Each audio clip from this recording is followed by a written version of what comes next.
বাচ্চার পায়খানার রংটি কালো, সেটি কি আসলে নর্মাল, না আসলে এটি কোনো ভয়ের বা বিপদের লক্ষণ?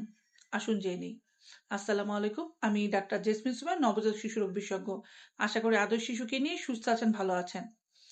জন্মের পর প্রথম 3 থেকে 4 দিন বাচ্চার পায়খানা কিন্তু একটু কালো হয়, একটু আঠালো হয়, এবং অনেকে এতে ঘাবড়ে যান যে আসলে বাচ্চার পায়খানা কালো হচ্ছে, এটা কি কোনো ভয়ের কিনা।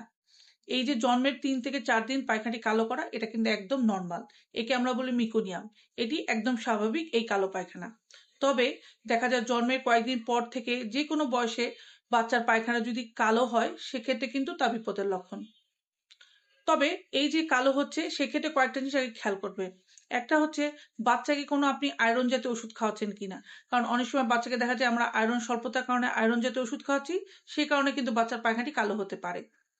অথবা খেয়াল করবেন যে আপনি বাচ্চাকে ব্রেস্ট ফিডিং করান, আপনি হয়তো কোনো আয়রন জাতীয় ওষুধ খাচ্ছেন, সেই কারণেও কিন্তু বাচ্চার পায়খানাটি কালো হতে পারে। আর আরেকটি হচ্ছে বাচ্চাকে হয়তো আপনি কোনো সবজি খাওয়াচ্ছেন, লাল শাক খাওয়াচ্ছেন, সে কারণে হতে পারে।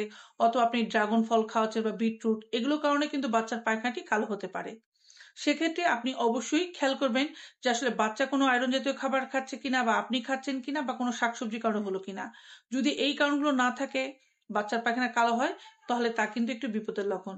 সেক্ষেত্রে অবশ্যই আপনি দ্রুত একজন শিশু বিশেষজ্ঞের পরামর্শ নিতে হবে। ভিডিওটি ভালো লাগলে বা দরকারি মনে হলে একটু শেয়ার করে দিতে পারেন, তাহলে অন্যান্য মারা জানবে, উপকৃত হবে। আর আপনাদের কোনো প্রশ্ন থাকলে আমাকে করতে পারেন, আমি উত্তর দেওয়ার চেষ্টা করব। ধন্যবাদ।